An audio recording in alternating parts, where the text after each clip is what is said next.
Hello one and all, and welcome back to another episode of Let's Discuss Death Battle. I am your only mate, and with me as always is Jedi Bender, aka Richard.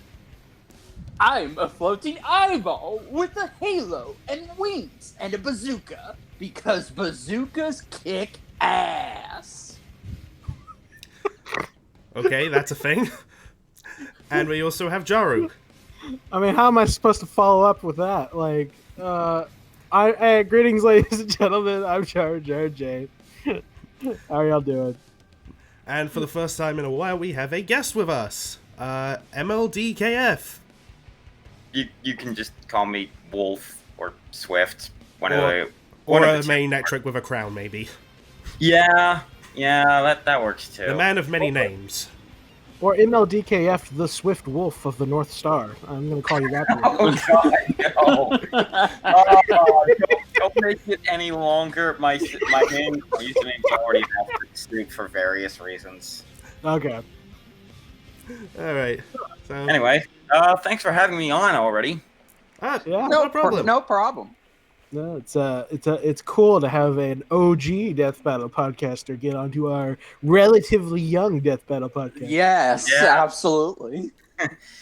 Sorry. I remember the good old days of doing this stuff. Always were the Back days. in my day.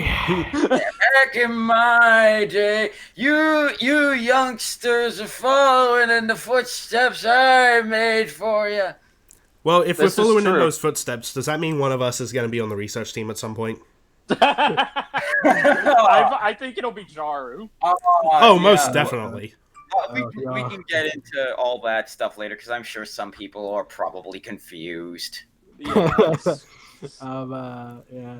So, the Death Battle. Let's say it was the Battle of the Anime Edgelords. Well, at least two Anime Edgelords. There are very, very many anime edgelords. There was Sadly. the one with the weird eyes fighting the one with the other weird eye. And, all right. Yeah, If it's y'all watched Sasuke our, versus Hiei. Yeah. If y'all saw our last podcast, you'll know we weren't exactly that interested in this one. But that many were. these are kind of... I mean, actually, Hiei seemed pretty nifty. I kind of want to watch Yu Yu Hakusho. But, I kind of got that vibe as well. yeah, like... Yeah. But it was a cool fight. As far as like, I'm not an expert on either of these characters really. I've never been a big fan of the idea of Sasuke in a death battle, partially because I hate Sasuke. He sucks, but also because his arsenal of abilities is annoying and kind of overpowered, which makes putting him in a death battle feel really unsatisfying. Because it's like, you know. Is he more powerful than Vegeta? Obviously not. But would Vegeta fall to some stupid mind trick genjutsu? Maybe. But if he did, Probably. that would be the lamest end to the death battle ever. Yeah. Yes. Yeah, that's just... I've always thought Sasuke getting in would always be really unsatisfying. But But thankfully... then they his put him up opponent- against Hiei. Yeah, thankfully his opponent actually was able to stand a chance.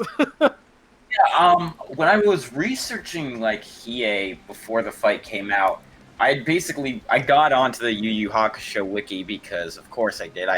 That's pretty much the best place to start when researching a character. Of And in the course. trivia section, it's like, the creator of Naruto liked the stuff for Hiei so much he basically ripped off pretty much everything about Hiei to make Sasuke. And yet he somehow made him worse. Like, Yes. Like... I mean, that's subjective, but on the other hand, my personal opinion would say you're not wrong. Okay, so true story. I don't like Naruto. If you like it, fine. I just never could get into it, mostly because I thought Naruto himself was kind of an annoying little brat. But Sasuke, from what I saw of him before, was just make me like, why is this character liked by people? And it's worse for me because he's voiced in English by Yuri Lowenthal, and Yuri Lowenthal is like my favorite voice actor ever. Oh, Yuri Lowenthal is great. Absolutely. So it's like, God damn it, man! I like you. Why are you voicing such a not good in my opinion character. I have to be very touchy because I know Naruto fans can be kind of. I'll make it easier for you. Sasuke is objectively a bad character. God told me so. So, yeah. Oh, don't worry. character- The only one who has to read the comments is me. I'm sorry, man. But That's fine. most of the Naruto characters I don't really care about. I don't really know if there's any that I like.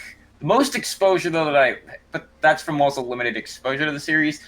The most exposure I've had to it was my friend from high school. He had Naruto Clash of Ninja 2 on the GameCube, and we would play that, and he would kick my ass almost every time, and then I was like, oh, who's this character? He's like, oh, that's Crow. He's the worst character in the game, and I beat his ass every time. With every character he tried to use, I used Crow. I just win. The one time I couldn't was whenever he used Orochimaru. I will say the games were really fun. They have some cool super moves in the Naruto games. As for the actual episode itself, it was okay. I think I mostly did not care about it. The one good thing I will give it is the single stroke battle at the end, because that is just I love that kind of cliche. I loved it when they did it in Ryu Hayabusa versus Strider. I loved it when they did it here, even though I don't care for either of these characters. Yeah, absolutely. It's a great trope for a reason. It's always epic. Yeah, so starting with might as well start with the animation itself. The fight, I liked it. It wasn't like the base sprites weren't the greatest things in the world, but they weren't bad. They were certainly better than Aang versus Edward Yeah. I think they're about equal, but that's not knocking the episode's animation itself. The animation was very good, very well done. It had a lot it of good hand-drawn elements. Oh, I which is- love those. Always a bonus. The dragons Usually I'm were not too big of a fan of the hand-drawn elements, or at least I wasn't at first, but yeah, I definitely like the hand-drawn stuff they did for this one. I think my the hand-drawn- favorite one for this episode has to be when it's just the front of Hiei saying "pathetic fool" and that looks like it's ripped right out of an anime. Yeah, it looked It good. looks that good. Probably was. The hand-drawn stuff doesn't work as well as it could. Sora versus Pit. Yes. Or Jotaro versus Kenshiro. Hey, that shot where he But, gets punched in the mouth is amazing. Yeah. Yeah, but it Yeah. was very. It showed it was very new, and it hadn't quite gotten the whole grasp of how to make it Looked not like look. the actual character. Yeah, there you go. That's better.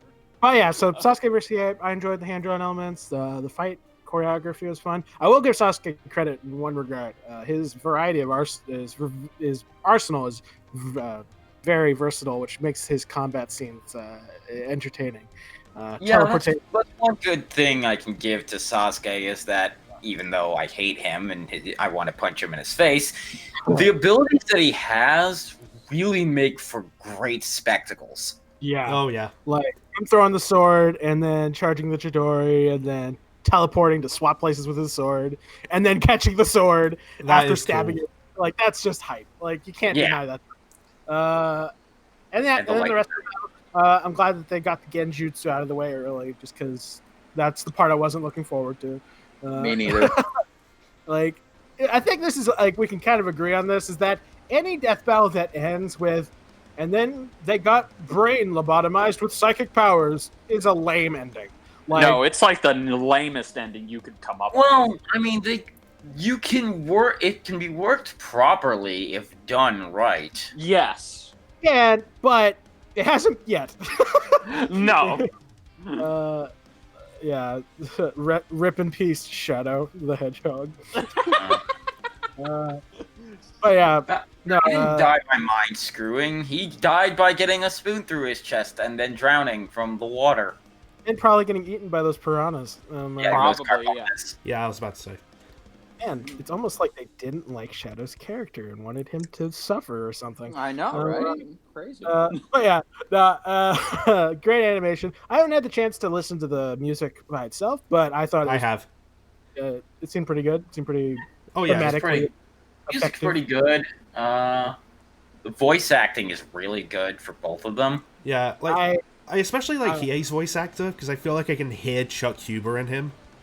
Yeah, like for the longest time I forgot. Oh yeah, Chuck Huber voiced Hiei, because Chuck Huber was like the first really big name voice actor that Death Battle ever used, and he even introduces himself as Hiei from Yu Yu Hakusho and the guy from Soul Eater, whose name I already forgot because I don't know that show very well. It's okay. The only character whose name I can actually, remember is Maka. That's it. Yeah. Also, I'm not gonna lie, I actually didn't know that Chuck Huber was the voice of Hiei until he posted about the episode. Yeah, that's the thing that happened. Chuck Huber, linked the image of Sasuke versus Hiei, and he's like, they better get this one right. Yeah. I retweeted that, and then I got a message later from Max saying, oh, well, his voice actor will be happy. And I'm like, wait, what? And I look it up, and I'm like, oh. Yeah. And thus his mind was blown. Yeah, it was a fun fight. I agree with you. I think the animation was fine. I gave it credit. I gave it some high praises here and there. It's still not as good as Lobo versus Ghost Rider, Ben 10 versus Green Lantern. It's not even. Yeah, no, or even Wario versus DDD. I really feel like it's above Shazam versus Captain Marvel. So yeah, but that's not yeah, exactly. That's not hard to do. So it gets points for that, but I wouldn't put it in my top 5. I maybe would put it in my top 10. So yeah, it was good. Animation was nice. The hand-drawn elements, good. Voice acting was good. I actually preferred Hiei's voice actor because I feel like, no offense to Kyle who was playing Sasuke, it's very hard to try and sound like Yuri Lothal while also trying to do your own thing. But I thought about that. He's voiced by Yuri Lowenthal in the show, but in that animation, he sounds almost like Doug Erholtz voicing Squall in Dissidia or Leon, as the Kingdom Hearts fans would call it. Yeah, that's what I got. That's the impression I got. He tried to sound like one edgelord and accidentally sounded like a different one. Yeah, exactly. Yeah. So that's true. Yeah, the voice acting was good. Even the end death was kind of cool. I liked how it was suspenseful and it made you think that Sasuke's got this. Oh yeah, it left you guessing the whole fight. I'll give him credit, which is good. So yeah. And, also, at the very end when Sasuke is cut up, he gets cut exactly 16 times. That's the beautiful part about that. Yeah, exactly. You get to see Sasuke die and get cut up 16 times. Just like that. Yeah. So it's not a thankfully it's not a mediocre fight like the former Captain Marvel versus Shazam, but it's not a great one. So I think for what it is, it's good and it did its job very, very well. As far as the research and outcome are concerned, I don't know anything about. That's where it gets touchy. No, yes. I'm convinced. I'm sure there's some arguments for Sasuke or whatever, but when it comes to some math for you, like the number they presented for the Yu Yu Hakusho feat, the Zeta ton, the tree thing. In order to put that into context, I did the math, and generally speaking, it was several thousand times more impressive to destroy, or the amount of power in that feat was equal to destroying the Earth entirely 6 times over. So the demon is bigger than the Earth. Yeah. So the amount of power involved there was, in my opinion, way more than I've seen any Naruto characters demonstrate.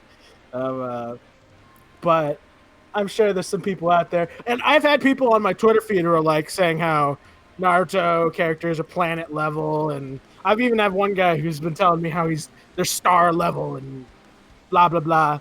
But okay, yeah, no, I wouldn't go that far. No. I definitely wouldn't go star. I wouldn't even really go planet level. No, I would just go as far as they could all potentially just destroy a moon if they wanted to, but yeah, well, not all of them, but the higher end ones like Naruto, Sasuke, they could definitely do that. Yeah. Well, that's where their limits lie, I think. Like some of them could potentially destroy a moon, some of them could potentially destroy a city, a mountain. Like they don't reach the planet level limits, and I'm happy they don't. Like, you'd have to be extremely generous to do that. Yeah, exactly. And you have to use some really liberal interpretations of certain lines, like out of context. Like some villain was like, "I'm gonna suck up all the chakra from the sun and become a god" or whatever, and they use that to say that they're star level. And I'm just like, that doesn't. If I put my flower, that's also kind of that's also kind of why I wasn't thinking that Hiei was going to win.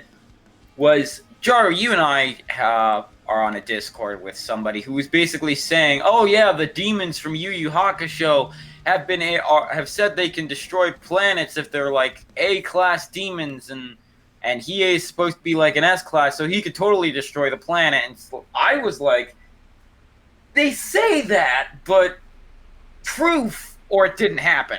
Yeah, no, like if anyone can say it, but you gotta show it, otherwise.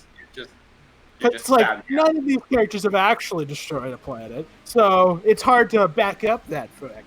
But Death Battle did a good job of finding something to demonstrate. I'm sure the Yu Yu Hakusho fans were very pleased that Death Battle gave them validation. I'm not quite sure if that's still accurate or if Hiei really should still win, but I honestly don't care because...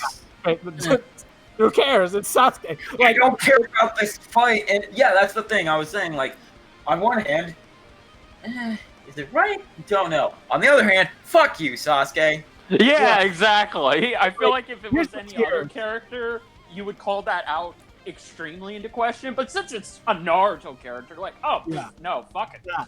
Here's the tiers of reaction to Naruto characters losing from the Naruto fan base. If Naruto lost, there would have been hell to raise. Like there would have been so many hell to bring because Naruto kind of deserves to be brought in a good light from what I have seen. Sure, he's actually a well-written character, but unlike most of the characters in the show. But yeah, so Naruto's great. If he had lost, people would have been pissed. Yes. But then you have a step down, and you have Sasuke. And with him, like, even though he lost, there's only been, like, 1 or 2 debunked videos, and even then... I'm sorry. I had a cough there. I was trying to say Seth the programmer. No, it's okay. By the way, Seth, okay. I still love you, you bastard. I don't really care about him, but I'm not technically associated with these three, so... It's okay. Meanwhile, I'm just here. Yeah. But yeah, so, you know, but even like the debunks that exist, no, they're doing it out of principle for Naruto as a series. Like they don't actually do it out of principle of hatred for Death Battle in general. There's that too. It's more of a principle. It's not they actually care about Sasuke. They just do it out of principle. And then in the future, there's going to be an even lower tier when Sakura gets in and she loses. Oh God, I think I might hate her even more than Sasuke. How could you not? I do, because Sasuke is scum. She married him. Yeah. No. Think about worse it. Sasuke is scum, but he has good reason to be because. How would you feel if your entire family got murdered in front of you by your brother? Sakura's just a bitch. Yeah. I think we can agree on that. Sakura's just a bitch. She is. From what I heard, I could agree, but I don't watch the show, so... This guy went insane and tried to kill everyone because he's, you know, the broken individual. And he tried to kill Sakura. And then, after a quasi-redemption arc, she forgave him and married him. Yeah, and had his children. Why? What is wrong with you, woman? And to think Naruto had a crush on her, if I remember Well, correctly. no, to think that she was He actually did. starting to develop feelings for Naruto. And it's like, nope, God. throw that out the window. I'm back with the I Edgelord didn't now. see much of the show, but I was like, when I saw the show, I was like, okay, that's the idiot kid, that's the girl he's got a crush on for some reason, and that's the asshole edgelord. I didn't know what I didn't know what edgelord was at the time. I was like, don't like him. I don't like him even more. I hate her with a passion. Yeah, no, that's the screwed up part. Like she later only on, gets worse, actually. And then she like tries to tag in and help with the final boss of the series. I'm like, what? Oh, you can't do it. God, Get out. I heard about how that final fight ends on Death Battlecast before we started recording this. Oh God, it's so... Anyway. Anyway, Words don't yeah, do justice. I'm a little off topic. Point is, It's okay. no one really cares. Sasuke lost. Yeah. Yeah. So yeah, fun fight. It seemed relatively decent as far as the researchers goes. I remember what we were thinking. Sakura was going to fight Amy before it was revealed to be Ramona. Oh yeah. Well, Amy was requested to fight a whole bunch of people. Oh, Yeah. so many.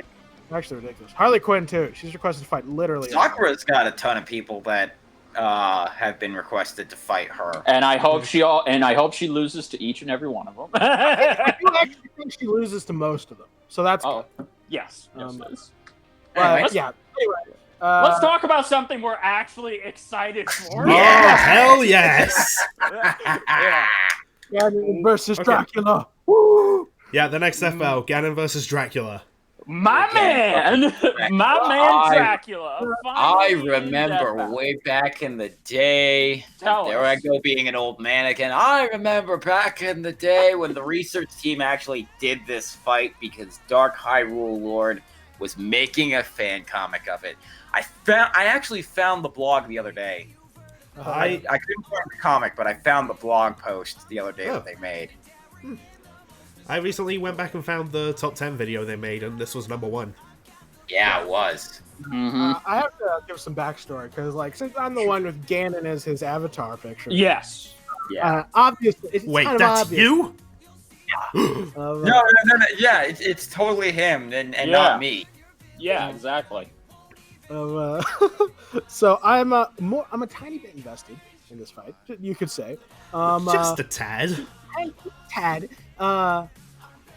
And it's interesting because my history with Ganon is very unique and it has a unique connection to Death Battle because when Bowser vs. Ganon came out, I was rooting for Bowser because at that time I didn't have Ganon as my profile picture.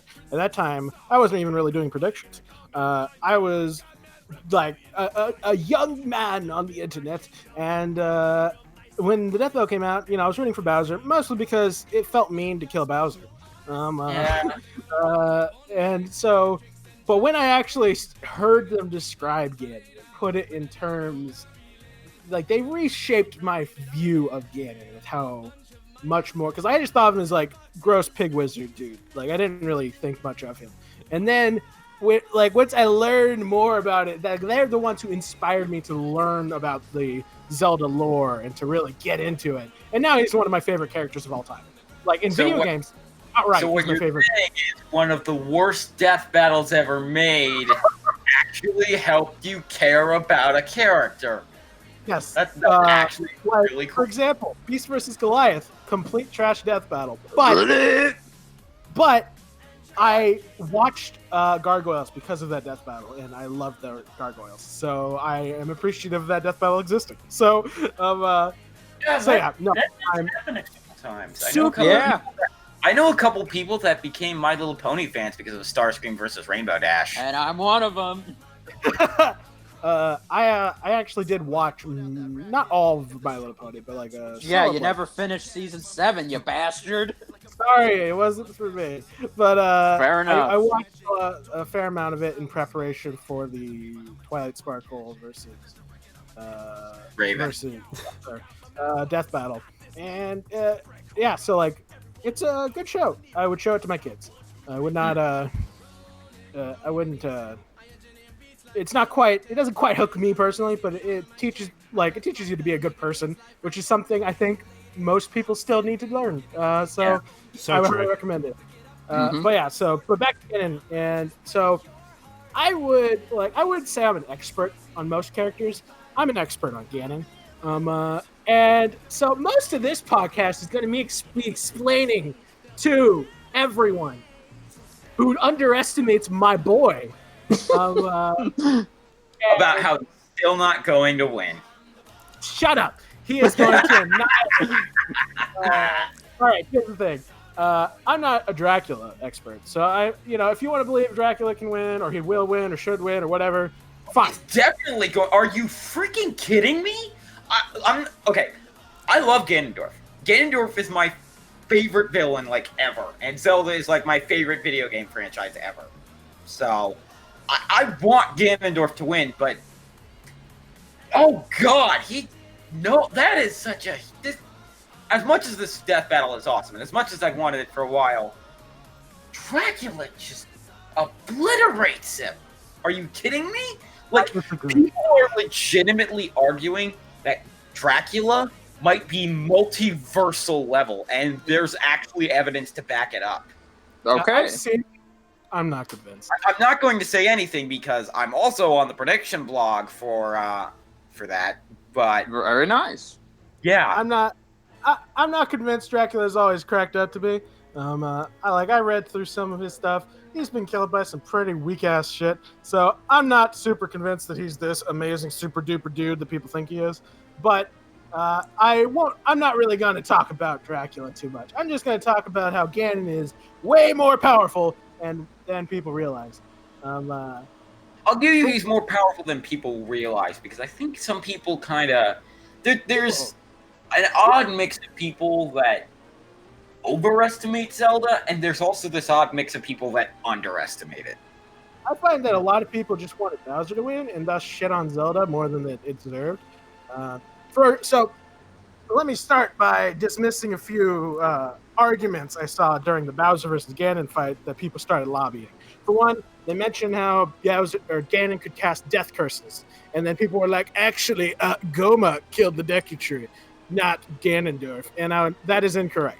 Ganon, without the Triforce of Power, mind you, cast a death curse on the Deku Tree and Jabu Jabu, and an aspect of that death curse was that it spawned an horde of monsters inside of the Deku Tree to eat him alive from the inside out. Goma was one of the monsters spawned by that death curse. So yeah, but yes. It's also possible those could have taken days to actually fully work to kill them. But at the same time, Deku Tree and the Jabu Jabu are repeatedly referenced as deities within The Legend of Zelda. So they're a bit hardier than your average dude. Plus, this was Ganondorf casting a spell before he ever got the Triforce of Power. So he was nowhere near his full potential. So there's one mistake that I've seen people throw out. The other big one, of course, is that Ganon can be slain by non-holy weaponry. Which he can. That's actually a I know what you're going to say. That's a misconception. The Triforce of Power does not make him invincible to everything except holy weapons and silver. That is what is called a no-limits fallacy. Ganondorf is extremely resilient to regular weapons, but, and even the research team said this before Bowser vs. Ganondorf came out, Ganondorf can be harmed with enough brute force. Think about it this way. Are you honestly telling me that Ganondorf, if you just picked him up and plopped him into the Marvel Universe, could not be killed by Thanos unless Thanos gave himself a holy weapon or silver? Yes. That's a no-limits fallacy. Even if you gave Thanos the Infinity Gauntlet and all of the Infinity Stones, you're honestly saying a guy who can warp reality... Oh yeah, that would do it. That would do it. Yeah, sure. Because at that point, he has power over everything in the universe, including things like holy weapons. So then he would be able to do it. But, or maybe. Debatable. But, no. Here's the thing. Let me go and address the concept of no limits fallacy real quick. Because I've said this before. But the concept of no limits fallacy in the versus debate is deeply flawed. Because there's a difference. A realistic usage of the no limits fallacy would be something like Bob had a building dropped on him and he was fine. Therefore, since he was not harmed by the building, he cannot be harmed. That would be a no limits fallacy. But when it is canon to the universe of the character that they cannot be killed by X, Y, or Z, then you saying that's a no limits fallacy and dismissing their canon. See, even Death Battle has shown like limit fallacies can't work. For example, Guts versus Nightmare, they even said, you know, oh, Soul Calibur is the only thing in the Soul Calibur series that can actually destroy Soul Edge and all that stuff. And they even brought up, yeah, in the Soul Calibur universe that's true, but that doesn't necessarily apply if you were to throw him against something more powerful. Yeah, but that was a very poor phrasing on their part. There are things in the Soul Calibur universe other than Soul Calibur that can destroy Soul Edge. This is established. So that's not a good example. But there's never been anything that has defeated Soul Edge other than Soul Calibur. Yeah, but saying that it couldn't be whenever there are implications. No, that's exactly the kind of example of no limits fallacy. Oh, Soul Calibur is a holy weapon, and it's the only thing that's ever destroyed Soul Edge, so only something like Soul Calibur could ever destroy Soul Edge. Yeah, no, that's not how that works. Well, it depends. And the same thing with Ganondorf. Well, that's the thing. Here's the thing. Versus Debate ultimately has this flaw where they put their own logic ahead of canon. And that's a problem. Because when you do that, you're not respecting the characters. No, even if you take canon, like, by that same logic, Dracula can only be killed by the vampire killer. But he's or a been killed weapon specifically designed to kill him, like all the other weapons that have killed him before. He's been killed by Sunlight, the vampire hunter. He's been killed by the Dominus rune. Like, he's been killed by a lot of different things. Some of them holy weapons, some of them not holy weapons. So I'm just saying, like, the idea that Ganondorf can't be killed except for holy and silver is not true at all. Even the actual research team is. Let me just put that while I'm on the topic. Silver, just common silver, doesn't do anything to Ganondorf. The reason the silver arrows were capable of killing him is because they were divine enchanted silver arrows. So that's why they work. Furthermore, if the canon and the extra evidence is there to support, if you've got a character operating on a universal scale of power, then them being immune to certain types of attacks is completely reasonable. And even if it doesn't seem reasonable, if it's the canon, then that's the canon. Okay. Immune to things I can understand, but there's never been anything that says Ganondorf is immune to things that aren't holy or enchanted or things like that. He's been killed by them, but there's never been anything that says, oh, you can only kill him with holy weapons and silver. There is a line from one of the, I believe it is the Nintendo Power from the Nintendo 64 that specifically states that Ganon cannot be harmed by earthly weapons. And that you had to use, so that's the line specifically. Yeah, but that's kind of along the same lines of using the same mistake that Death Battle made with Gara versus Toph of the DVD from Book 2 of Avatar, saying, "Oh, Toph can feel the earth even if it isn't connected to the ground." Yeah, but no evidence saying that, other than that one. In a clip alongside it of her catching a rock in the air that she had no way of knowing was there unless she could sense Earth. So it was supported in the series, in addition to being Word of God. And also, even if you personally don't like the idea of using secondary sources, Death Battle does use them, so you have to consider them if you're trying to predict such an outcome. And ultimately, anyone who's fine with them using data books for Naruto should be fine with this as well, because it's the same exact thing. Furthermore, the Nintendo Powers, the Hyrule Historias, the Hyrule Encyclopedia, all of which I have read back to front. Of course you have. Yes. Not only summarize the lore, but also expand upon it in ways that are never mentioned in the games, which means that they are extremely important for understanding the exact nature and capabilities of these characters. Well, the Hyrule history also says that Demise is powerful enough to destroy the planet, but he's never shown such a thing that he's able to do that. That's the thing.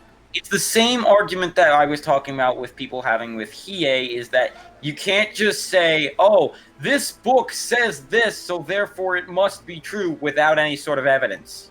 Well, there is evidence for Ganon, and I will present that momentarily. But I will also point out that if we're not going to include something like Hyrule Story saying Ganon could destroy a planet, then we can't include things like the data book saying Naruto dodged a light speed attack, which is effectively the same thing. Because there's at no point in the series do they mention that attack actually is light speed. So again, and then if you want to within your own personal versus debate rules, not include things like the data books, then that's fine by you. But this is Death Battle, where they do include such things. So we have to consider. And then you also have to consider the fact that Ganondorf's always only been taken down by one guy, whereas, yeah, sometimes it takes one guy to take down Dracula. Other times it takes an entire army to kill him and seal him away for good, and the only way he came back was to be resurrected as this weird Bishonen guy named Soma Cruz. Sure, but like Link is not just some guy for one. No, I know that, but what I'm saying is like one guy who can take down one guy to constantly take down Ganondorf, and only one guy. Sometimes one, other times it takes a lot more. Yeah, it takes a lot more to take down Ganon than Link around. It's the combined might of Trevor, Sypha, Grant, and Alucard in order to take him down. Yeah, and the thing is like closely tied to it. Only Dracula himself could kill himself. When Link isn't around, no one can take down Ganondorf. It doesn't matter if there's armies in his way. It doesn't matter if there's the stages in Zelda. They are incapable of killing him at all. And the most they've ever been able to do was successfully trap him in another dimension. Like, they've never been able to, with all the forces at their array, been able to stop him. He has conquered entire kingdoms on his own. Like, so, yeah, like, if you want to use that logic, that's fine. But let's get on to the more important stuff, like the fact that there's ample evidence to suggest that Ganon is operating on a universal scale of power, if not greater. For one, of course.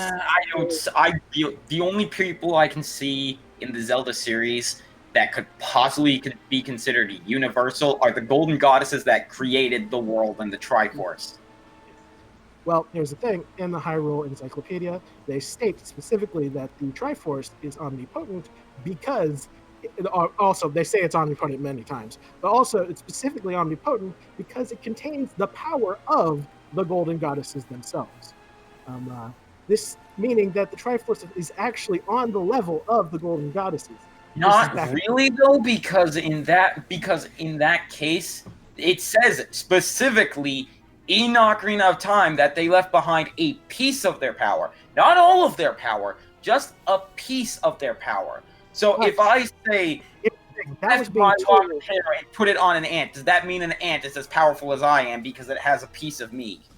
Okay, first off, that story being told was being told by the Deku Tree, who didn't know the whole story. It was a subjective tale. It was a legend. He didn't actually know the specifics of what occurred.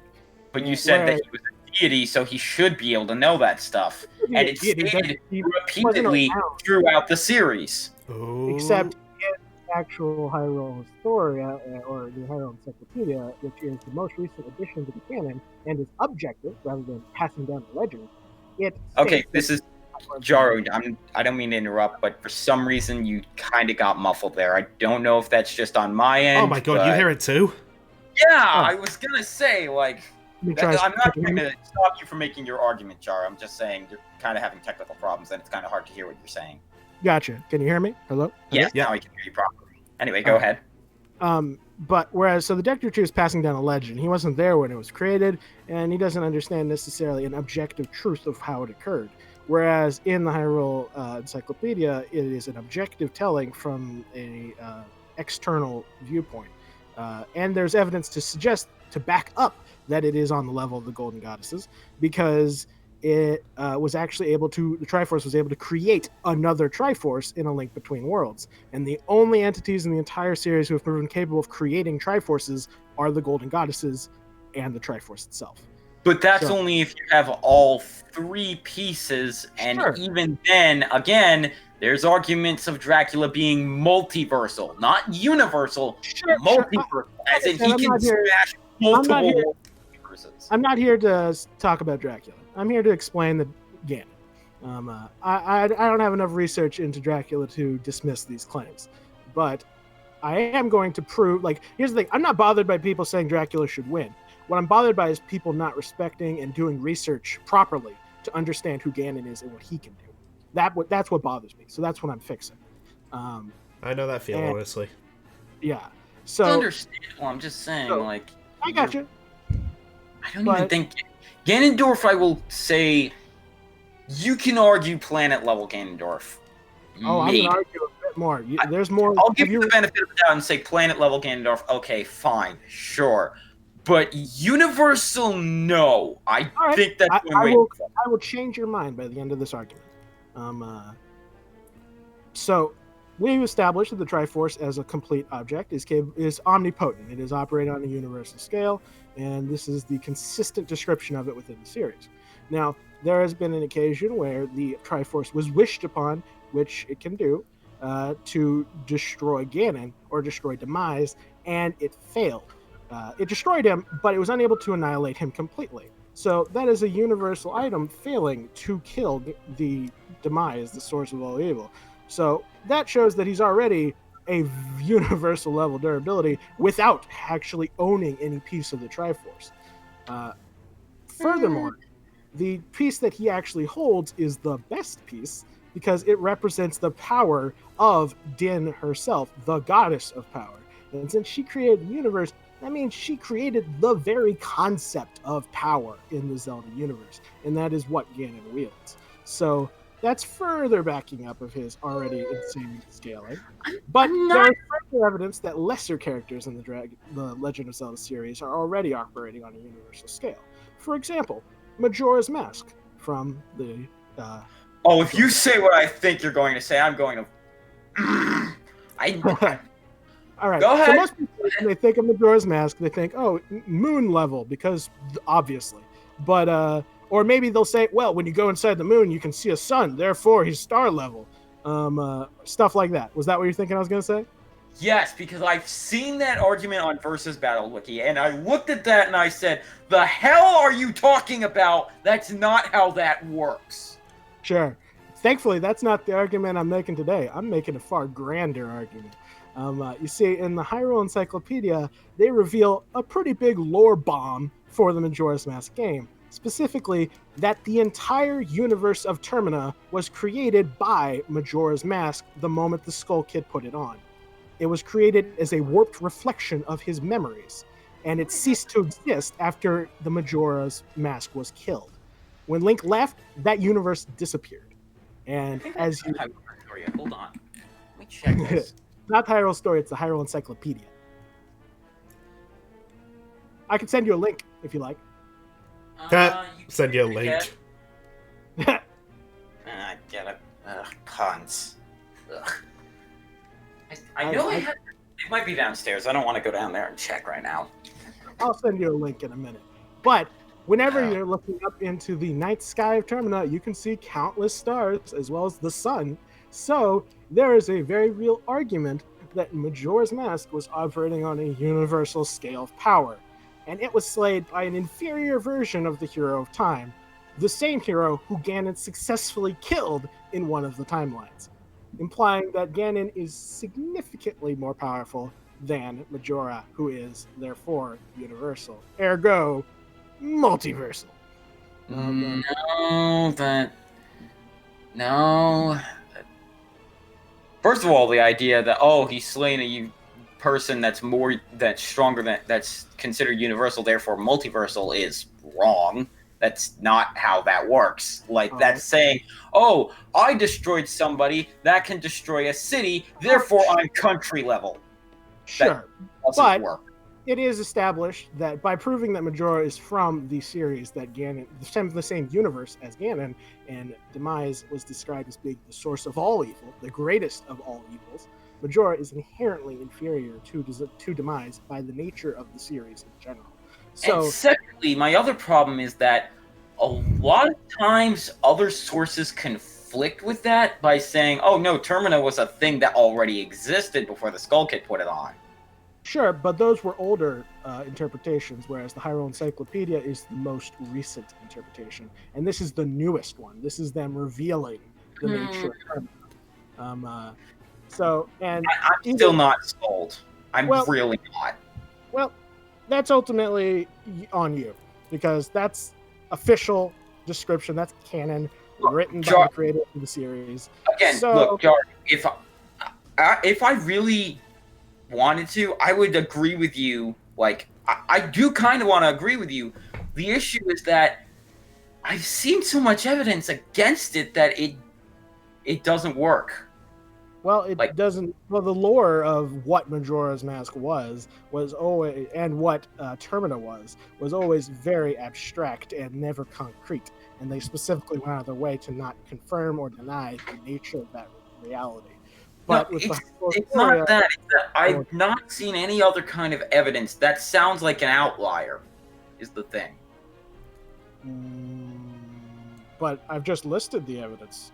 No, I know you listed all that evidence. A lot of that doesn't sound right. Like, even if you do send that link to me, most of that doesn't sound right. Most of that still doesn't sound accurate, or like how Versus debating would work for Ganondorf. Well, that's because y'all have preconceptions about what he's capable of, instead of looking at the whole picture. No, like, I know what he's capable of. I'm not saying that I don't think he's... I'm not saying, oh, I don't know anything about Zelda, or oh, I'm only vaguely familiar with Zelda. I have played a ton of Zelda games. I think the only ones I really haven't played are the mobile games, I think? Not the mobile games, the handheld games. And even then, like, from what I have seen, there's no evidence saying that Ganondorf is nearly that powerful. I mean, here's the thing. I just listed every piece of evidence. No, I know you're saying that, but most of that doesn't sound accurate. Well, I mean, if I make an And again, argument, I present all even the if evidence. it does sound accurate, which I have issues with it, the problem is Dracula has slain people that can slam multiple universes together to destroy them, and he has killed those kinds of people multiple times. Yeah, I don't know. Like I said, I'm not here to talk about Dracula. I'm not even really discussing the death battle. I'm just here to explain who Ganon is to people who don't understand it. And I'm just here. I think You and Jedi are just here. I have been listening I'm sorry to you guys. I'm sorry to take it away from you two, but No. It's okay. This is probably the best debate we've had on this show, so it's actually good that you and Jaru explained that kind of to quote Patrick Stewart, who was told a similar thing when he was a guest on a show. That's actually quite sad, really. Yeah. But no, I've heard what you both have said, and while Jaru's going to kill me, I am on Team Dracula because I grew up with Dracula.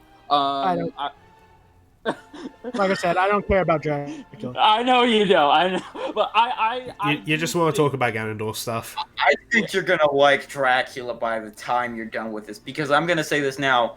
I love Ganondorf. I prefer Ganondorf, but Dracula is an extremely well-written character in the castle. That's I've read true. his whole story on the wiki page. No. Not just forget it, even the wiki page.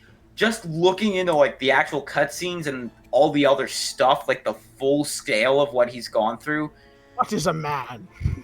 Yeah. It's like A miserable pile of secrets. I have that whole speech in my music. Fun fact, they actually I found this out. They remade Symphony of the Night for the PSP in 2007. Guess who the people are that they got to voice Richter Belmont and Dracula? Oh no! You are never going to believe this. Oh, who? So for Richter Belmont, they got. I need to look up the name again, but I remember who he voices. They got David Vincent, and for Dracula, they got Patrick Seitz. Why So do you those have a names sound familiar? blue-clad heroic figure fighting against a silver-haired demon, and this was in 2007. Damn. Yeah. And, That's and awesome. Joey might be saying, what's the point of that? 2 years later, David Vincent would voice Jin Kisaragi, and Patrick Seitz would voice Ragna the Blood Edge. Oh, that's what. Yeah, Yeah! that's crazy. Yeah, I found that out. I was like, holy hell! Was Arc System Works watching that, like, looking into that and like, this is perfect. Hire these two men. Oh man, that's awesome. Oh, and fun fact also, Alucard in that game is voiced by Yuri Lowenthal. Yes, I know that. That's awesome. That is awesome. I'm excited for this matchup, but I do think Dracula's gonna win. I prefer to believe what's in front of me, but there is no doubt in denying that both of these two are so goddamn powerful. And so freaking awesome! Yes, exactly. Like, Never mind how powerful or fast they are freaking badass villains! yes. Oh, no. hell yeah.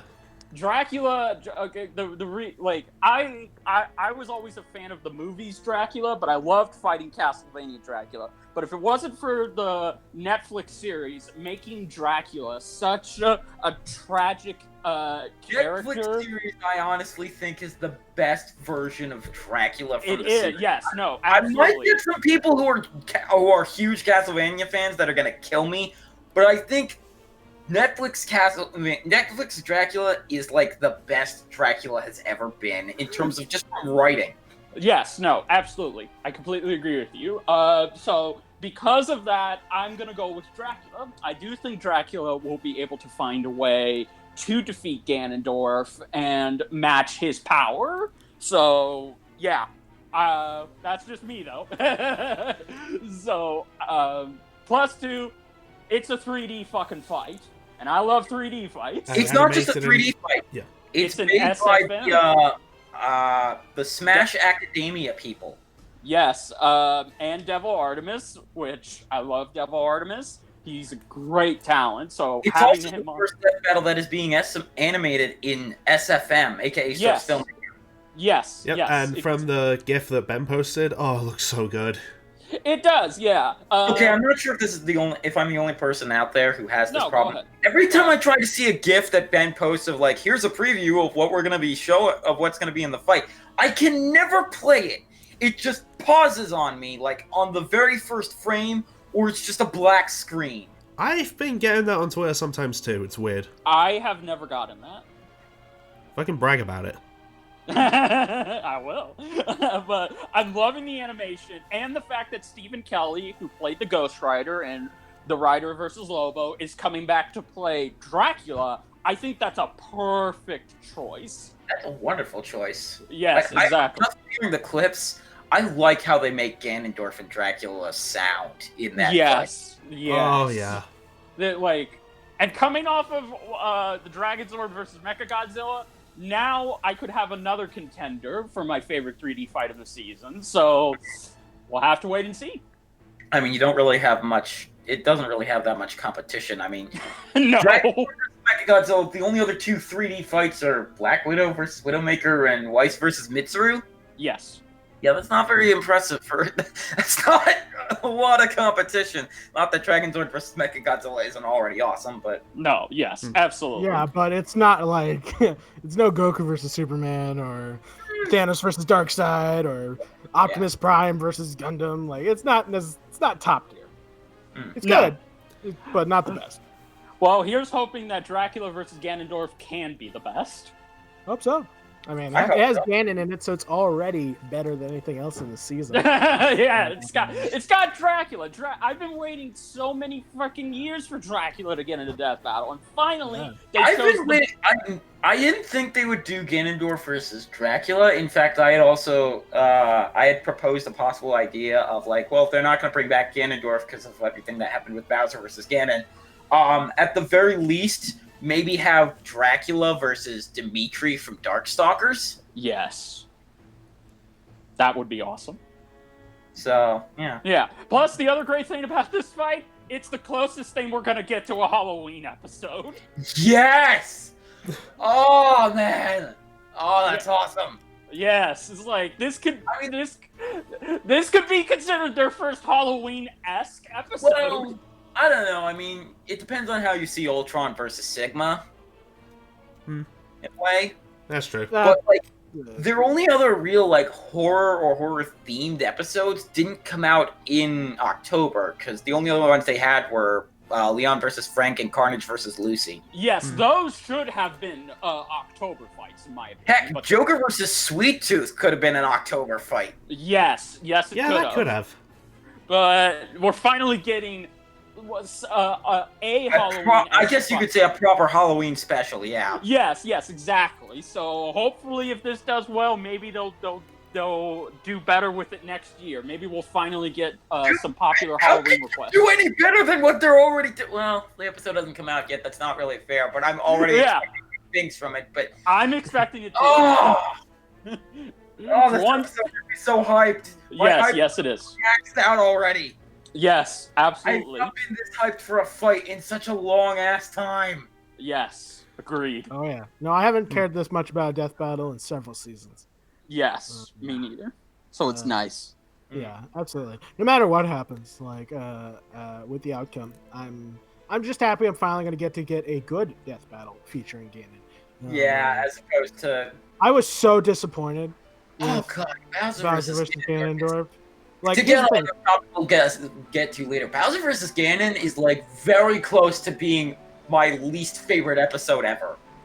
Yeah, because I was actually something I realized is that people don't hate bad things as much as they hate disappointing things.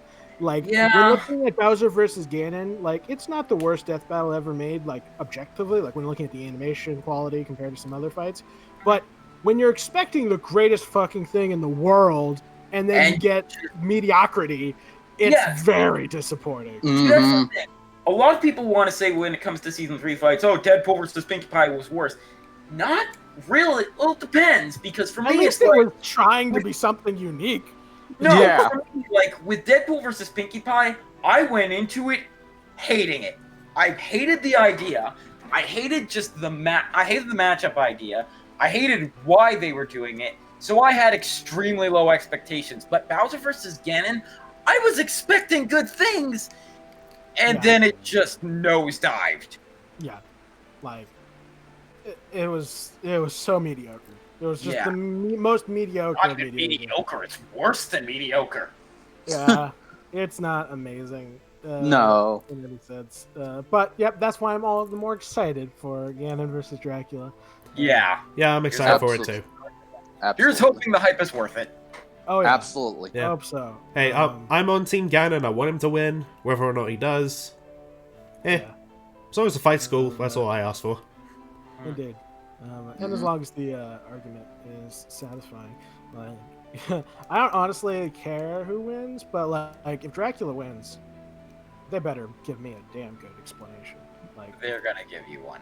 I believe you say that. They're okay. Yes. Ben 10 versus Green Lantern. Anybody? I knew Hal was gonna just destroy Ben. Yeah, but their explanation did not satisfy. Yeah, but they did a shitty job of explaining it. I think I'm like, this is like the 5th blog I'm on for this season alone. Which is like more than I had in any of the previous seasons combined. Wow, that's awesome. Yeah. No, like some of the matchups, sometimes they don't always explain in a satisfying way. Like they really don't. Anytime there's questions left unanswered, you're left thinking, like even if you have the character you want to win, if they don't make it sound convincing, then it almost doesn't feel like a real win. Well, that's also why they have the black tabs in the corner, just like explain. Yeah, but how many people? Yeah, but how many people are going to pay attention to those? I do. Here's the thing. I don't care if most people don't read the tabs and then don't get the full argument that they're presenting. That's none of. I don't give a damn. Yeah. Well, actually, this is a great transition. Hold on, As long as this is they give me the explanation, I'm satisfied. This is a great transition into something me and Jaru came up with, talking about something that isn't our most wanted death battles. And we've already started off well with talking about the black tabs. Yeah, those little side tabs that come in. Yeah. Oh yeah. Those were one of the best additions they've ever had. Yeah, because it does clear up a couple, like, it clears up some of the questions people would have. Yes. If they wanted to replace the little animated skits with just a wall of text, further expanding upon the argument, I would take that. Because the skits are like okay at best, whereas the information, I love information is worth so much more. Well, okay, no, I agree with Jaru. I've been like me and Jaru both agree. It takes a lot to make us laugh. You can't just make us laugh like that. So Well, I agree. The skits. If they were, here's the thing, comedy breaks up the monotony of facts and numbers being thrown around at you. Yes, sure. Like when I was younger, I used to watch this. My mother had. She still does. She has these like VHS tapes of this group called the Standard Deviants, and they would give you all kinds of info on like math, science, life skills, things like that. But they would break them up with jokes, like sometimes related to it, sometimes not really. They'd break it up with big jokes and skits, and that's the point. If you're just watching someone give numbers and facts and stuff like that, it starts to drone on and on and on and on. It's like you're being in a lecture. Gotcha. Yeah, fair enough. I just think the skits so far this season really haven't been that well memorable, and at the bare minimum, they just get a chuckle out of me. I gotta disagree. I love them. I don't think they're amazing. I think they're great. My only complaint with the skits is that they drag on. Like, yeah, that's another problem. Good ideas. They have good ideas for the comedy, and like if like it'd been like half as long, like it would have just been like Cyber Goose, haha, shoots the lights, get back, move on. I would have laughed. I mean, but because it just kept going, I was just like, ugh. That's the problem. I think they're fine. Like some of my favorite moments in the series have been from some of the skits, like Weiss versus Mitsuru. Overall, meh episode. Best moment. The "oh shit, we're dead" explanation of an explosion. Yeah, I love that. And the whole like, wait, where are the interns? Distraction. Oh, thanks. Oh, it's so soft. So are the interns. Yeah, no, okay. I agree with both sides. Yes, the skits are funny, but I do agree. As somebody who has to write comedy for a living for his reviews, it's better to keep your jokes short and to the point. You never drag on your jokes because then it stops being funny. Yeah, I will concede some of the jokes, some of the animated skits do tend to drag on a little bit. Yeah, which episode was it this season with Deadpool? That would be Lobo versus Ghost That Rider. one kept going for 10 million years. I wanted to die. As much as I feel like I'm the only person who likes Taka as Deadpool, but no, I like Taka as Deadpool. I always liked Team 4-Star.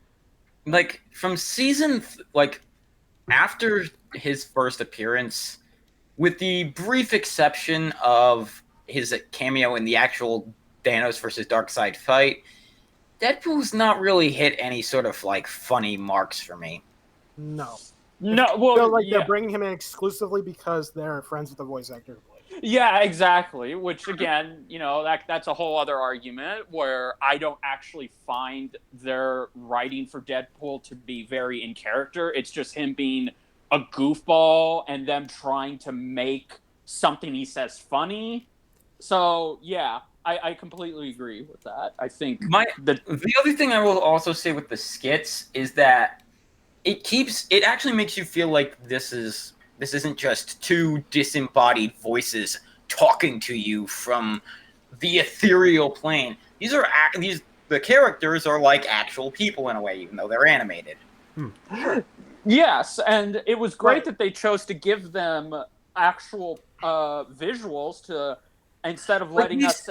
We've seen actual visuals for Wiz and Boomstick before, yes, but until they actually put them into the skits, it was just like, yeah, great concept art, but there's still two disembodied voices from who the hell knows where. Yeah. And here's the thing: sometimes they use them really well. Like I actually really appreciate when they integrate the skits or like not even as a skit, but just to use the animation to demonstrate something about the characters. Like in the Mario vs. Sonic fight, when like Wiz is like turning Boomstick into gold with a flower or whatever. Like I appreciate that using your animation to expand upon the information and give something visually satisfying to look at. I like that. But as far as the comedy goes, like I can tell there's such a big difference when I'm watching reactions to old death battles and watching reactions to new ones. When I'm watching old reactions, the comedy is a highlight. Like I look forward to seeing people react to the funny jokes. With modern death battles, it's the part where I hit the skip forward button, like to get back to the important stuff. Like that. So yeah, that's my take on modern comedy and death battle. Sometimes it works, sometimes it doesn't. Yeah, I well, understand. to each their own. Comedy's very subjective. So Oh sure. Right on. It's like the second most subjective thing you can judge besides taste in music. Yes. Oh, that Although reminds if you me. don't like music, that is objectively wrong. No, it's not. If you You don't are a bad like person. What do you think of this song from this thing? Yes. Agreed. I Meanwhile, was just reminded of meanwhile, my something. thing is just like if I see or listen to a thing and like it, that's about it. Yeah, no. I was just reminded of something. So, on the last episode, wait, was it the last episode or was it an episode ago? I can't remember. I think it was 1 or 2 episodes ago. We had made this argument. Your only mate had said he had saw a tweet saying Sakurai saying Goku is never going to get into Death Battle, you freaking nerds or something. Not and Death me and Battle, Jaru, Smash. And me and Jaru essentially were telling him, you are so full of shit. We were saying, we don't believe you. No, he has actively said he cannot put Goku in Smash because of rights issues. Yes, but your only mate specifically said that Sakurai had tweeted, Goku's not getting into Smash, you fucking nerds. Yes, that's exactly. Specifically what your mate was arguing he had said. That is not I don't... exactly. Some people do fake stuff like that. Like there was that might have been it, honestly. Yeah, it was the comedy Sakurai account, the parody one. Yeah, yes. That was the one that said. There's a parody account for. There's probably been parody accounts for Reggie. There's parody accounts just for regular Nintendo. Yeah. I'll admit. Yeah, I got that mistaken. Yeah. So anyway, the reason I bring all this up, I asked some of our viewers to go find that tweet, regardless if it was a parody or not, because I needed to see this. And thankfully, yesterday, my BFF Insane Yang actually found the tweet. And she did confirm it was a parody of Sakurai's Twitter account. So, Insane Yang, you get your shout out. So thank you for finding it. Yay. Yeah. But yeah, all right. I want to hear Mr. Swift win MLDKF of the North Stars favorite, least favorite, and most wanted death battles. All right. I think I know what these are. But, start with your least favorite. Start out. Get the negativity out first. Yeah, your only mate. I think you've seen some of my work, or at least you used to, back when I still made death battle content. But you probably know my least favorite because that hasn't really changed. My favorite for the longest time was Terminator versus RoboCop, but since then it's actually changed to Carnage versus Lucy. Bravo! Oh, really? Good choice. That's a great choice. Oh, I went into this episode not knowing anything about who Lucy was, what Elder Lead was. My friend, however, had seen the anime.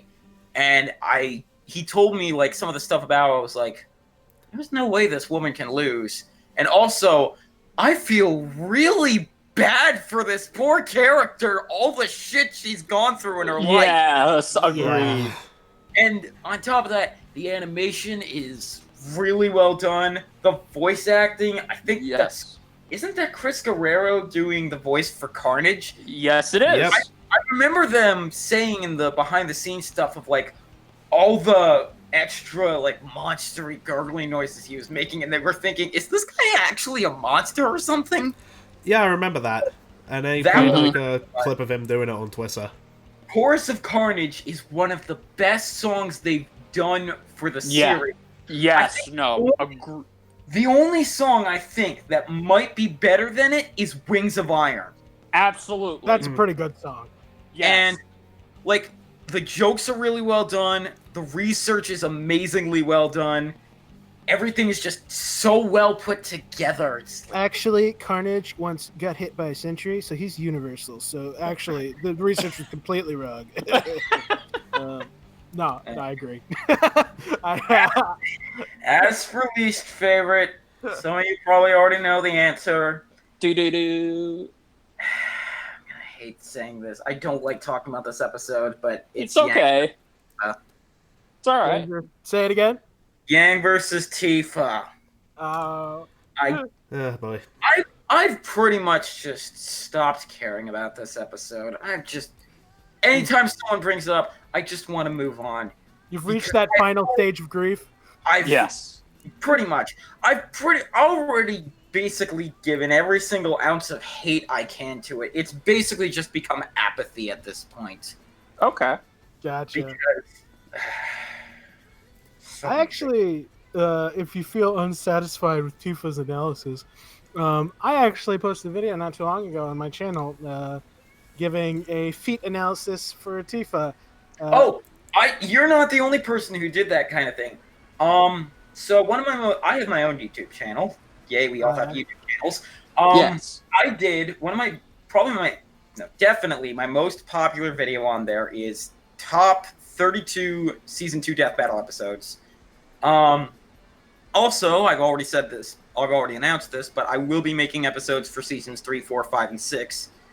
But when I got to the lowest entry on there was Yang versus Tifa, and I already made all these things of why I didn't like it. It wasn't just the research; it was just an awful episode. But You're saying this to a guy who, like, loves it. Yes, But, we know. But I brought up 2 G1s actually made like a blog post. I don't know where it is anymore. I'm pretty sure it got pretty much destroyed when they changed over to Rooster Teeth. But Oh, that's okay. 2 people basically, Rising Uppercut and I forgot who the other guy was. They basically made a post of like, here is the highest of like, okay, so they took that feat of throwing cloud that Tifa had, and then properly multiplied it by the multiplier of giving her the premium heart, and then all of her limit breaks at once, like how much force that would be, and said that, yeah, no, that completely goes over the aura threshold that Yang has. Yeah. Okay. So Something I've personally said before, I don't know if I said it on the podcast, but I've consistently argued that neither character was really shown their full potential in the analysis. Yes. yeah, But I do think that they definitely kind of them just sort of not acknowledging Tifa's limit breaks and how powerful they are was kind of a big mistake. questionable decision. Yeah. I'd like being like, sure, he has Kamehameha, but he doesn't always use it, so we're not going to talk about it. Kind of what it is. This was season 2, so I kind of like everything pre-Meta versus Carolina. I kind of just throw into the, you can forgive it for not knowing any better, because the research team wasn't official until about halfway through season 3, which means they really wouldn't have been able to do any of the research stuff until about 3/4 of the way done. They wouldn't have, their opinion didn't entirely matter. It was still final decision of being Ben's. Yes. I will say in Death Bell's credit, their research has gotten better over the years. and Absolutely. They've gotten it's more. better. They've tried to integrate some versus debate logic in and try to acknowledge the arguments that are popular in the versus debate. Yeah. Sometimes they sometimes disagree with those arguments or still annoys people, but they at least try to address them. So Yeah, I even appreciate that. late season 2, they were using terms like outlier and stuff like that. Yeah. and So bringing up like this no limits fallacy doesn't work. but yeah. So all right. So that's your least favorite and your favorite. Yeah. What is your most wanted? Oh God, putting me on the frickin' spot like That's that. what we do here. I'm not really sure what my most favorite request would be. I've got so many possible ones. But I will give the one that I did give on my podcast when it first formed, which is Scott Pilgrim versus Travis Touchdown. I had a feeling you were going to say that one. Nice. I would love Because one, the research team wants it, and two, like that's a really thematic and the really thematic idea and a really good idea for a fight. Isn't it douchebags trying to get laid? Nerds trying to get laid. Okay. Yes. One's a douchebag, the other is just. I wouldn't call Scott a douchebag, but No, I a just flawed individual. He has his flaws. yeah. yeah, he's just your typical He's high school nerd. He's your typical dude. Yeah. Travis is a douche, but he's a likable douche. Okay. Yeah. Now, I said I would explain myself to some of the people who are watching this who probably don't know who the hell I am, why it's a big deal I'm here, and what the hell I'm talking about in a previous podcast. So, Gather around, kids. It's time for a YouTube podcast history lesson, apparently. yeah. So, I kind of had to tell this on the same server Jaru and I are on. So, way back in late 2014, early 2015, I want to say Ragnar vs. Soul was just out. And Gar vs. Top had been announced. Yeah, I don't remember. I remember this. It was. But way back Let him tell it. Sorry. Let him tell it. Way back then, Death Battle was still known as Screw Attack, and Screw Attack wasn't a part of Rooster Teeth, nor was there any consideration of merging them. So someone on the forums that they had, yes, they had forums, they've been pretty much destroyed because reasons, way too many to get into. Someone posted on a forum post, hey, you know what would be a cool idea? We should have a couple of fans get together for a podcast about Death Battle. I think the person that said that was Elswan, who A, is a researcher, and B, has actually written several episodes of the show, starting with Ultron versus Sigma. So he, I think, was the one that posted that. Other people were like, yeah, that's a great idea. Then he got a private message from Electric Star, who some of you might know as a member of a group called the Pyromancers. Shout out to them, by the way. I'll be sure to put a link in the description. He's also the voice of Saba in Tiger Zord versus Epion. And he's been a huge fan. He was a huge fan of the show. He's since kind of stopped watching it for, again, personal reasons. And he told Swan, hey, I would like to do the podcast with you. And they were like, that's great. And so they posted on the forums, and they were like, okay, we need a third person. Enter me! I was in college at the time, and I was like, well, I'm in college. I'm in there for video and audio production. So why don't I do it, and then I'll post it on my channel, kind of like what OnlyMate does on his channel with this podcast. So we came together just after Gara vs. Toph aired, and shortly before Boba Fett vs. Samus Aran Remaster was done. I think it was early February of 2015, and it kind of became a big hit, and people really liked it. It got the attention of Ben, and I don't think I ever said this. That was me. Ben used to have this thing where he was on one of those websites where you ask a person a question and then they will answer it. But you can ask them anonymously. So I anonymously asked Ben, hey, there's this podcast called Discussing Death Battle. Yes, very similar to what you guys have for a name. Would you mind checking it out? He posted as an answer, I just might. This could be interesting. He posted it like 3 days later. The first episode is linked, and they're like, hey, a couple of our fans made a podcast, and the thing just blew up immediately as a result. It was like, whew, skyrocketed. Okay, I've heard that story before. I did not know it was you who did it. Yeah, most people don't. I kept it a secret because everybody thought it was this one other person who kept saying, no, it wasn't me. I kind of did it because I thought, hey, maybe if it gets Ben's attention, maybe it can become official or something, like what happened with the research team. And Swan, by the way, was not a research team member at this point. He became a research team member after Iron Man versus Lex because he helped out with the research. And they were so honored by him and Hero Shade's work that they brought them on as official members of the team. Nice. Yeah. And it was because of that I first learned about what JoJo's Bizarre Adventure was. Of and course. now, way before everybody else on the internet was thinking, hey, you ever hear of JoJo? Here's a bunch of references. So, I'm not going to say I watched it, because I haven't, because I have way too much stuff to do beyond that. I haven't watched it either. I'm not a part of the Discussing Death Battle podcast anymore because it kind of fell apart in a way. They don't really do anything anyway. I think the last time they posted was around the time Captain Marvel vs. Shazam was up, and even then it was very intermediary.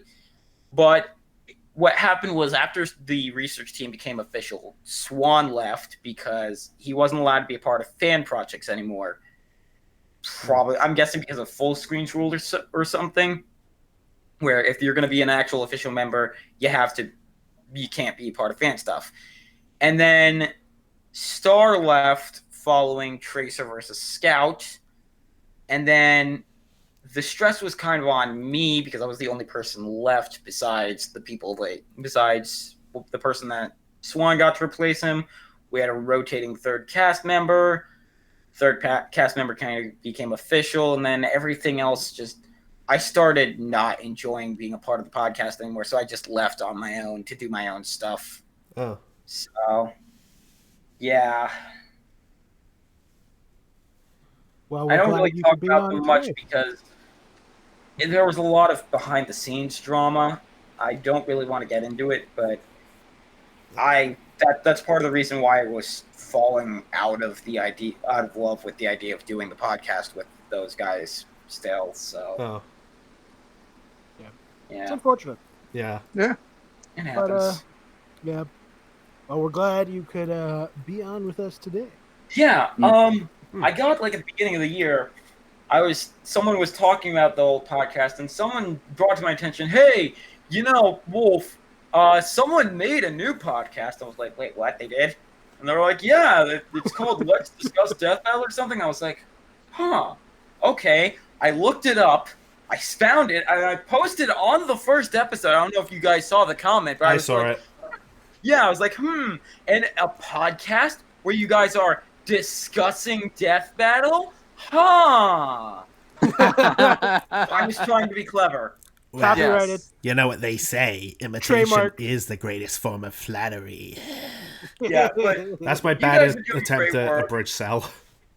You guys are doing a great job, and thank you. I'm not going to say, I'm going to pass the crown on to you, because I can't really. There wasn't really a crown to begin with. I mean, to be fair, I could change my profile pic to Blake with shades and a crown. You could do that. We shall pass on the ceremonial bucket of Dragon Ball fan tears to... Oh, I hear weird little background noises. Sorry, phone.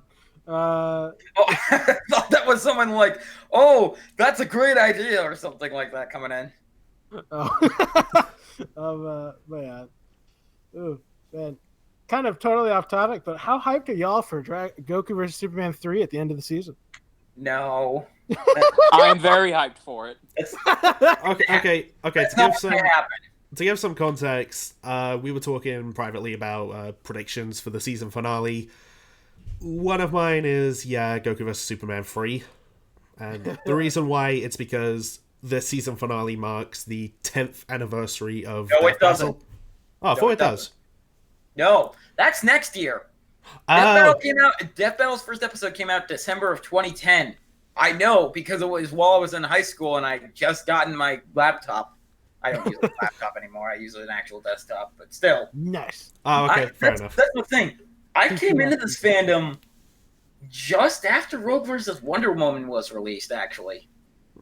So I'm like real old school in this fandom. Yeah. I came in before Chief versus Doom Guy. I came in.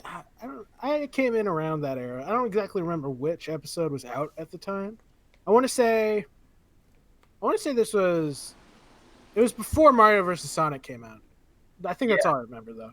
That was around. I came in at Rainbow Dash versus Starscream. Yeah, makes sense. A lot of people came in through that one. Funny enough. Yeah, Death Battle was the only one willing to give MLP the time of day. Yeah, and I thanked them for that. Like I remember, before I had my laptop, I had my parents' computer, and I saw a bunch of YouTube videos of like Screw Text top 10s and all that stuff. And then I was like, oh, there's a website. I tried to go on there originally with my parents' computer, which was an XP, and I could never get on, so I was like, this is confusing. When I got my own computer, I was like, I'll check them out again, because I saw a video of a top 10. I was like, why not check them out? That's where I first saw, like, on the front screen of Death Battle, Rogue vs. Wonder Woman. I was like, what? What's this? I gotta check this out. And I've been hooked ever since. So, yeah, I am real old school. Yeah, you are. Yes, you are. That's nice. That's funny. Your origin story for finding Death Battle is very similar to mine. I was in a phase, I was young, where I really wanted to watch nothing but top 10s. And one day I ran out of YouTube stuff, and they mentioned they have a website where maybe stuff comes out early, and I was like, okay, I'll check that out. And then I saw Death Battle as another show they had, and I was like, this looks stupid. Let's check it out. And so I did, and I was like, wait, this is kind of neat. And I watched Samus versus Boba Fett, and I thought it was good. At the time, I thought it was good. And then I was like, yeah, that was pretty cool. And then I checked Akuma versus Shang Tsung and fell in love with Akuma, and it was all over. I've been a fan ever since. Yeah.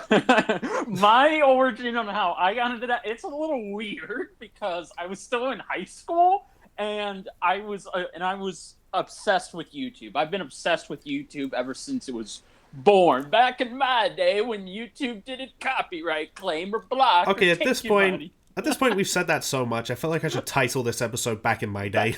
Yes, there's your title. There's your title. That is so good. Yes, do that. George just likes it better because it's not big booty bitches. Oh my god, I might never forgive you for that one. But yeah, we used to do that all the time with mine. It's just, okay, someone said this hilarious thing. That is now the title. Yeah, exactly. But I remember one of the most well-known ones. Someone said when one of the guests we had said, "Oh yeah, I showed Pokemon versus Digimon to a bunch of college people because they were having a Pokemon and Digimon night." Someone came back and was like, this "You're story. a dick for doing that." People cried, and he literally said, "What did you expect? Flowers?" And we titled that episode that. We loved that title so much. Oh my nice. Yeah. So I don't remember how, but I think if I recall, when I saw Rainbow Dash versus Starscream, because I'm a huge Transformers fan and I love Starscream, and I see Starscream, and then I see this pony, and the way the pony was drawn caught my eye. I'm like, ooh, a cocky pony blue character. This looks interesting. And then, she also goes fast. Yeah, exactly. I was like, oh crap. Rainbow Dash sounds like a character I would like. Cool. I'll have to check the series out. And that's how I became hooked with Death Battle, just from a giant robot and a talking blue pony. And that's how you became a brony, isn't it? Yes, it is. It is how I became a brony. I've been a brony since, oh my god, maybe since 2012. Similar with me. That started it.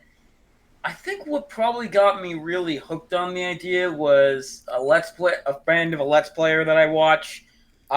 Just randomly one day posted a clip from the show from a recent episode. I was like, this is weird. I'm going to have to check this out. And I did check it out. And I was like, it was like actually no, it was that, and then where I went to high school for 2 years had us like we took a trip down to Hasbro because I live in Rhode Island. Nice. Hasbro is based in Rhode Island, so we just went down there because one of the other classes was doing a field trip down there, and I was like, Hasbro's in my state. I might as well check this show out, see if it's any good. I checked and I was like, this is an amazing show. I must have fun. Yeah. And then we did get more. And now And it's then boring. Yeah. Well, Now it's done. since you guys talked about your first Death Battle episodes, I guess I should say mine. My first was actually Mario vs. Sonic. Because I looked into the whole Mario vs. Sonic thing and thought about, from what I know of these two, who would actually win if they fought each other? And I always thought Sonic. I brought it up with my friends. They tried to debate Mario, but I always thought their reasoning was kind of flimsy, mostly because it was just B-suit. And that's it. And I just looked it up on YouTube, found Death Battle, and was like, oh, what's this? Watched it, and I loved it. Yeah. But then episode 100 happened. That was the best episode. No, I'm kidding. The best I love episode. the music in that. It was really Yeah, good. no, me too. Again, it's Werewolf Therewolf. They never cease to amaze me. Yeah, they're really good. Oh, Mhm. Bizarre Stars. Oh my god. Absolutely. Cry, man. It's so good. I know. Oh, so Your Only Mate had said this earlier, and I kind of wanted to bring this up. So one of the matches that I've been championing recently is Axe Cop versus Bobobo, because I think this could be Chuck Norris versus Segata 2.0, but with a cartoon character and an anime character. It's almost like an improvement on Chuck Norris versus Sega Desancho. Yeah, exactly. Because but with the awesomeness, but with the actual let's determine an actual winner that things like Smokey versus McGruff and even Doctor Strange versus Doctor Fate had. Yes, exactly. So my friend Lewis, who's the main animation guy for the. Oh, you know 2D Lewis as well. Yes. He and I have been friends since Scrooge McDuck versus Shovel Knight. Oh, I don't know if it's the same Lewis because I'm actually on a Discord server with Jets. Nice. Yeah, that's the same guy. Yeah. Oh, Yeah, it is. Yeah. I'm on a server with him, Lousy, Ultra Guy, Hero Shade, Akuma TH. Swan used to be on there, but he's gone now. Sam's actually on there, I found out. Nice. Swift Wolf of the North Star over here is flexing his social muscles on you. Yeah, I did that doing the server I'm on with you, and people were like, "Oh, we got a celebrity here." You know, so many people. We do. Yeah, I'm not a part of this show in any way. Anyway, Yeah, continue. okay, no, it's okay. So, Richard, my friend Sorry. Lewis, Hold on, I think you're talked trying to say- talked about Axe Cop, and I tweeted saying we need to have Axe Cop in, and then the co-creator of Axe Cop liked my tweet and then quoted my tweet by saying, "I don't know what that is, but yeah, let's do it."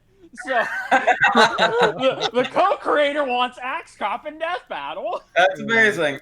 Isn't it wonderful when the creators acknowledge their characters fighting and killing each other? Like when Nintendo put Cloud in there and they said, "Oh, it's the first time Link and Cloud have ever actually fought." It's like, I mean, you're not wrong, but you're officially right. But it sounds like you're throwing shade somewhere. Yeah, exactly. And that was the same day that Pokemon vs. Digimon came out. That same announcement happened. Oh, God.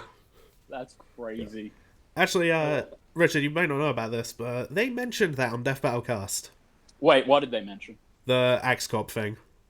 You're serious? Yeah, not only that, they also showed off your tweet. Oh my god! Well, more so, they showed off the tweet from the co-creator that was quoting you. Yeah! And Woo! they put Axe Cop in the next community Death Battle. Yeah! Woo! Unfortunately, Let's it's get not against Bobobo. Damn it! Who the hell is it against? Saitama. Oh, Well, goodbye, Saitama. Ugh, disgusting. If none of you vote for Axe Cop, you are dead to me. I'm kidding. You heard about the new One Punch Man fighting game where it's like the whole point is to actually beat your opponent. It's to stall for Saitama to come in and instantly death. Yeah. Oh, it's so funny. How perfect. Yes. Like, you can play it as like a normal fighting game without Saitama, but the rules change if either team picks him. But what's really funny, if you get Saitama on both teams, and then he shows up at the same time, it becomes a regular fighting game again as it's Saitama versus Saitama. And his health bar goes down as he's fighting himself, and you're thinking, whoa, so he can kill himself?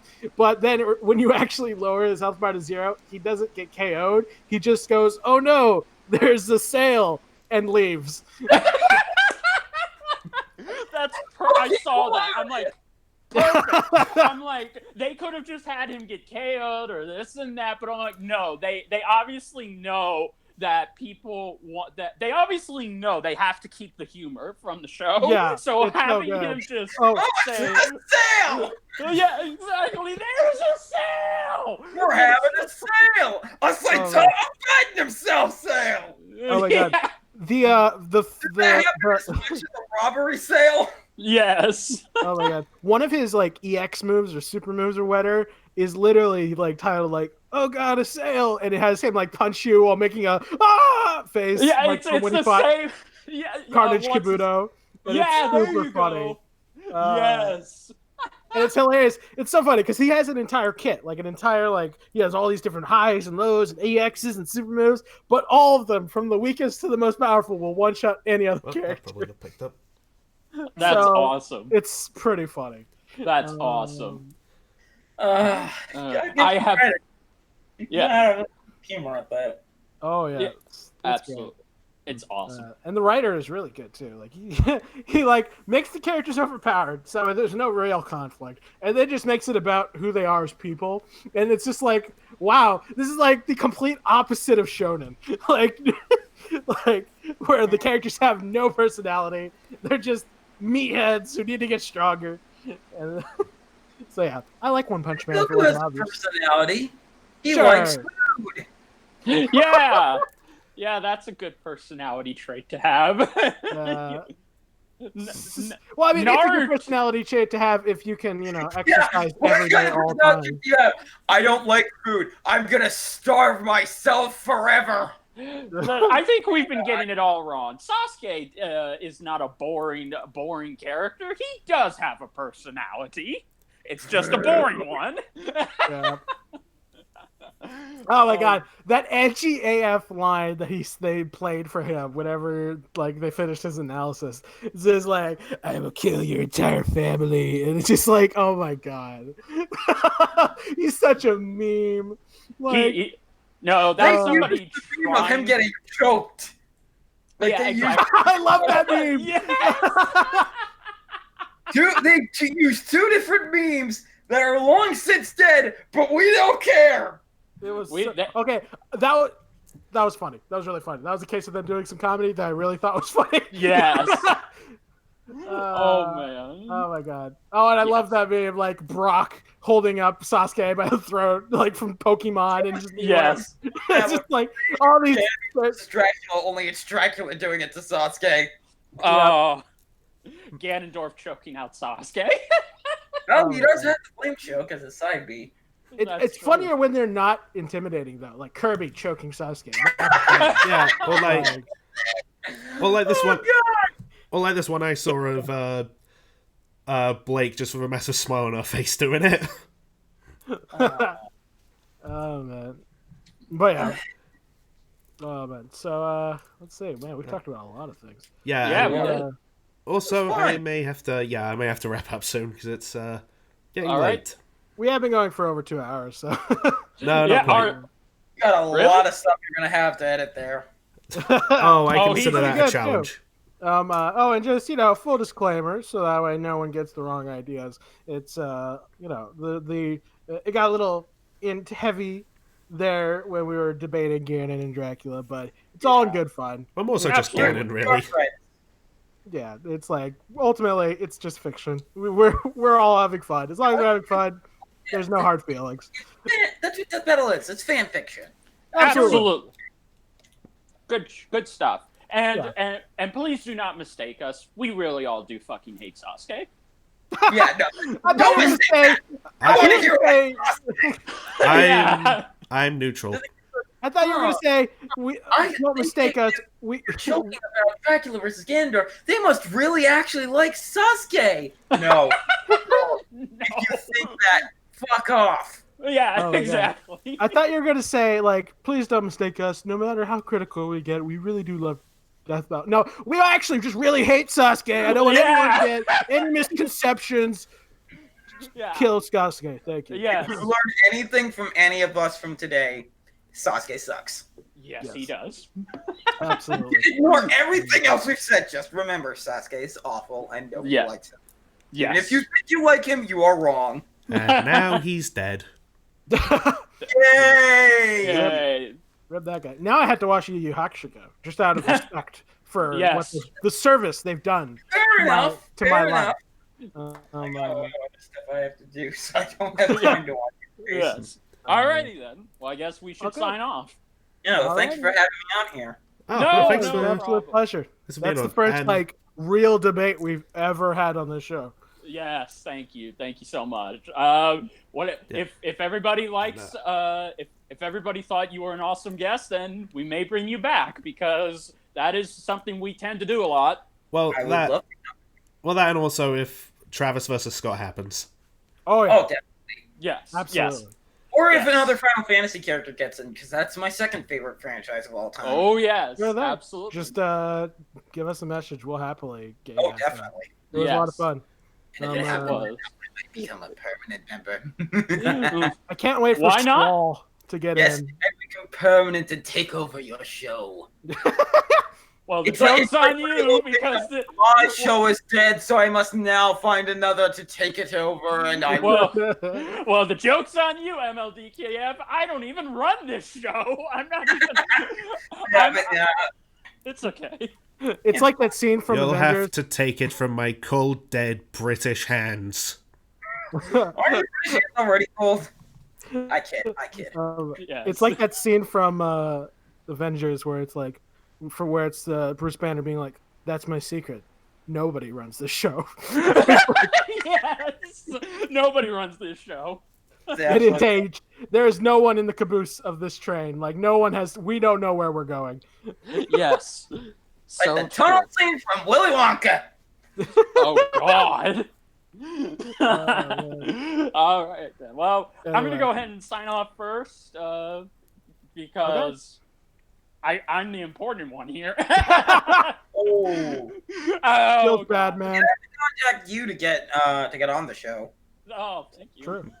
It's true. But thank you all so much for watching. Please go give a follow to Wolf. He's definitely awesome. MLDKF, Swift Wolf of the North Star. His full name. Yes, definitely give him some love in the comments below.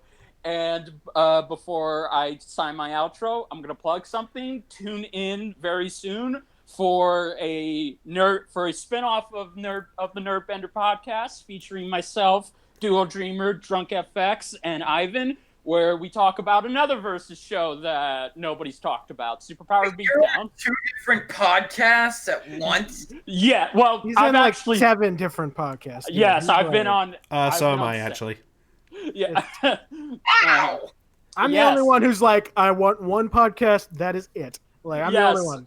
And I I'm on nothing except for this one. yeah. Also, when my other new podcast, Toon Bender's coming back, I have no idea. I need to get around to that. So yeah, go Great. check that. 3 podcasts on here. Yeah, I do. So yeah, thank you all so Make much no for mistake, he watching. just shows up. Yeah, whatever. Jealous. Thank you all so much, and until then, this is JB saying, "Be air, my friends." Bye.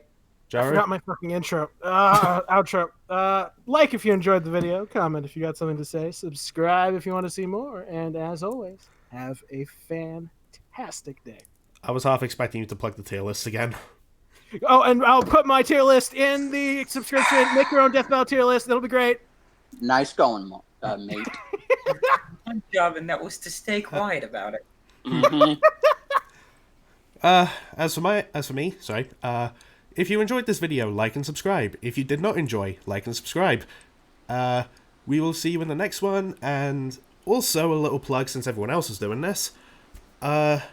Ruby Volume 7 is on the way, so keep an eye out on Max A Few Trades channel for the return of mine and his Ruby discussion videos.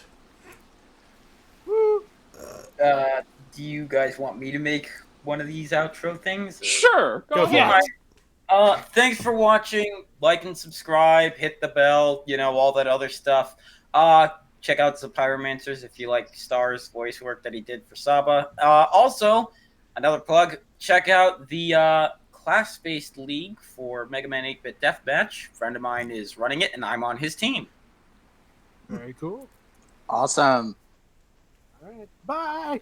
Bye. Bye.